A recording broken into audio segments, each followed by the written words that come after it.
pegar, por exemplo, sindicatos, partidos políticos de esquerda tradicional, movimentos como Movimento Sem Terra, movimentos de moradia, não necessariamente de moradia, mas associações de bairro. Isso tudo foi fundamental para a gente ter o processo político pós-ditadura no Brasil. Então nós estamos falando dos anos 70, dos anos 80, a criação da CUT, do MST, de muitas associações de bairro e movimentos relacionados com isso. Isso é uma experiência que se faz, que ela tem o seu pico, e o pico dela é eleger o Lula em 2002, e depois disso a gente tem um elemento de desorganização. E a fundação do PSOL, por exemplo, tem muito a ver com isso, porque nós entendemos que não pode se desorganizar essas coisas. Isso tem que continuar existindo. As pessoas precisam continuar organizadas na sociedade, independentemente de quem está governando. Né? E não assim, elegi aqui o meu candidato, eu votei no Lula, por exemplo. Agora a gente se desorganiza e fica esperando o Lula governar e não critica, não faz nada, não cobra nada, não fala nada. Não entendo que seja dessa forma. Só que eu acho que isso tem muita relação. Porque o Brasil continua sendo um país extremamente desigual. E em relação ao tema da reforma agrária, por favor, o Brasil segue sendo um país onde um punhado de gente tem um monte de terra e tem um monte de gente que não tem onde plantar. Dos anos 90 para cá foi feita reforma agrária? Minha pergunta é, pode ter diminuído um pouco essa mobilização por ter sido feito um pouco dessa justiça social? Porque foi feito, esse movimento teve um ápice, teve sequência, acho que terras foram desapropriadas e cedidas para essas pessoas que não tinham terra e lutavam por isso. Como é que tu avalia? Acho que tem pouco. Perto do que é a necessidade, tem muito pouco. E além disso, tem um elemento de tem que assentar, ou seja, as pessoas acessarem essa terra e o que faz com essa terra. Né? Porque aí tu vai ter assentamentos, por exemplo, que tu tira uma pessoa que veio, por exemplo, do norte do estado, que lutava pela terra lá, que participava do movimento, e coloca ela assentado no sul do estado. É outra condição climática, é outra condição de solo, especialmente. Cultura, né? Então tem que ter um elemento de acompanhamento técnico, de estrutura, de infraestrutura para isso, de estrada e tudo mais, tipo assim, atirar as pessoas. Então, existe ainda uma necessidade profunda em relação a isso, tanto que no Brasil, talvez a marca mais evidente disso é que o Brasil, a gente tem o território que tem, a quantidade de terra que tem e a quantidade de gente que tem passando fome que tem. Então, quer dizer, alguma coisa aí não tá bem. Eu sou dessa época aí também. Eu tinha certeza que ia ser feita a reforma agrária, porque era muito forte o debate, né? E aí tinha aquela coisa das apropriações e tal. O Fernando Henrique pagava em títulos a dívida agrária, não sei o quê. Era pouco, mas era feito. Eu pensei, agora o Lula entrou, vai ser feito, né? Porque a rodo, tu pensou em grande volume. Eu tinha certeza, porque era uma coisa muito forte. Era, como o Jurandir tá falando, era uma coisa que se falava muito. E, cara, parece que deu uma parada, entende? Eu tenho essa sensação, parece que não se tem mais interesse em fazer isso andar, sabe? Vocês acompanharam isso. Eu nasci em 89, então quando eu tive um pouco de maturidade na minha cabeça, sem conhecer a história, eu achava que esses movimentos já existiam antes, mas não, tu está dizendo agora que foram criados e discutidos muito na década de 90, né? 80 eles se criam e 90 se antes da ditadura. E tu sabe, cara, que nessa época aí que a gente tá falando, tinha muito preconceito com os assentados, né? Um proprietário rural que fosse saber que ia ter um assentamento perto, os caras queriam... E tu sabe que anos depois, para minha surpresa, não tem mais tanto assim, tem ainda, mas muitos desses proprietários contratam essas pessoas para trabalhar de vez em quando, sabe? Eu acho que, de alguma forma, esse movimento lá atrás, ele serviu pelo menos para as pessoas saberem da importância disso, até quem é proprietário rural, entende? E eu acho que isso é uma coisa que precisa ser feita, sabe? A reforma agrária, eu acho que precisa ser feita. Sim, não, e é importante informar também, né? Porque essa coisa do preconceito e da desinformação, bom, isso é um problema da política brasileira em geral, né? No que se refere à luta pela reforma agrária, ao movimento sem terra, vai ter um monte de gente dizendo que o MST nunca produziu um pé de alface. Gente, o MST é o maior produtor de arroz orgânico da América Latina. Nos assentamentos pelo Brasil inteiro se produz muito. Sabe dizer quanto?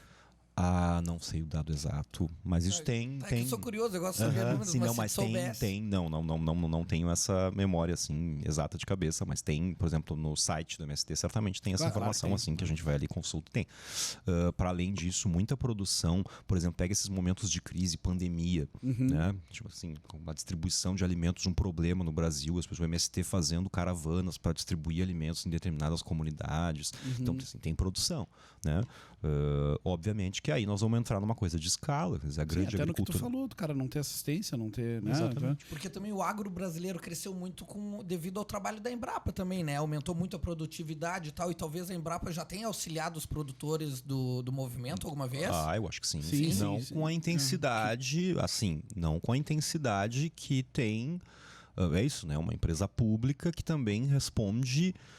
às vezes os trabalhadores de um espaço como esse, eu fiz estágio na Embrapa, né? Às vezes os trabalhadores de um espaço como esse, por exemplo, querem desenvolver determinados trabalhos que o governo não vai financiar. Né? E o governo de plantão, se entender, por exemplo, que o trabalho de uma Embrapa tem que ser um trabalho para ajudar aos produtores de soja que já são ricos a continuarem cada vez mais ricos ou ficarem ainda mais ricos.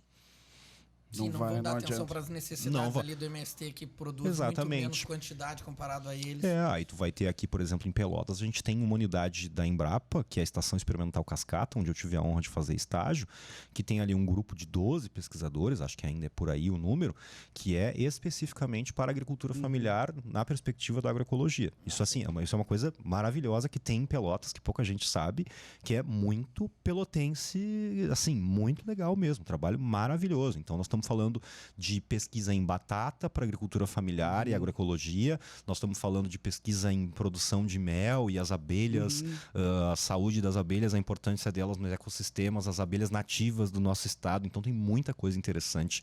Agora, é isso, né? É uma unidade onde trabalham 12 pesquisadores. Evidentemente que tem outros técnicos, tem estagiários, tem um grupo de pessoas que trabalham ali, mas penso eu, deveria ter muito mais apoio uma iniciativa como essa, né? Tu sabe, tu estava falando agora aí dessa questão de faltar o apoio pro assentamento e tal, mas até às vezes quem tem já um pedacinho de terra não tem algumas coisas que trava, sabe? Eu e a minha esposa, a gente ficou sabendo que ali cara, agora me faltou, depois do Covid, eu fiquei assim, falta, mas é uma cidade aqui próximo, Morro Redondo. Tinha um senhor que produzia morangos maravilhosos, não sei o quê. Cara, vamos lá comprar. Pô, vamos lá comprar. Cara, vamos pagar um pedágio só pra comprar morango. Vamos comprar um monte de morango, né? Tá, chegamos lá, fomos na... Pô, realmente, cara, o cara nos recebeu na casa dele. Pô, pessoas vieram. Não tem como avisar o cara que a gente tá indo, né? Chegamos de surpresa. E aí comecei a conversar com ele. Pô, uma plantação linda de morangos lá e tal. E não era só ele, eram vários. E aí, na hora dele dar o preço, ele disse, pois eu não posso vender muito barato, querendo se justificar, mas eu já tinha pago o pedágio, quanto ele me cobrasse, eu ia pagar. E aí, no final, ele se justificando, né, que o preço era caro, e eu disse, não, mas, cara, uns morangos... Eu vi os teus morangos assim, vez. tá? E bom, né? Aí eu disse pra ele, não, mas o senhor não precisa justificar um morango desse tamanho, não sei o que. Ele disse, e tu vê, no final eu não consigo vender isso e acaba entregando barato pra um cara que faz geleia. Eu disse, mas por que o senhor não vende na cidade? Eu disse, mas meu filho, quanto é que eu vou gastar para ir vender na cidade? Então, cara, e aí sim, é uma localidade que tem um monte de pequeno produtor, né? Todos eles produzem morango, eles acabam vendendo mais barato, porque eles não conseguem. Claro, o troço apodrece, né? Se tu não vende.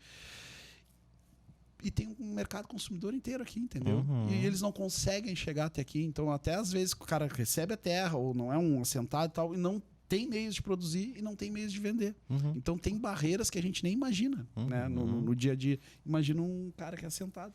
No meio, porque às vezes até sem acesso, né? Sem estrada, acesso sem nenhum, energia, sem nada.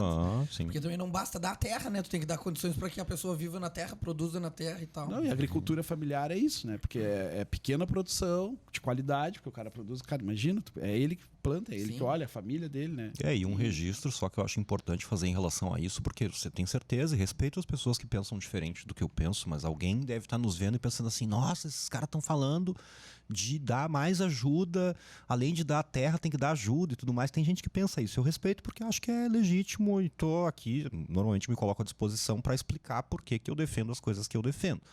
O Brasil é um país que auxilia de maneira absurda os latifundiários, historicamente. Essa grande produção agropecuária, ela não existe só porque tem lá alguém que é muito rico, que comprou um monte de terra com seu dinheiro. Tem financiamento público para isso, financiamento público para compra de semente, financiamento público para compra de maquinário, anos e mais anos e mais anos de carência para poder começar a pagar esses financiamentos. Então, assim, é uma questão de opção política. O Brasil, enquanto país, o Rio Grande do Sul enquanto Estado, a gente enquanto Estado brasileiro deveria pensar em apoiar a necessidade de a gente pensar em uma agricultura que produza alimentos para colocar na mesa do povo brasileiro, ou uma agricultura produtora de commodities para serem exportadas, para explorar trabalhadores, o meio ambiente e fazer com que meia dúzia de gente fique rica. Penso eu que o Brasil deveria investir naquilo que é importante para ter comida na mesa do povo, né?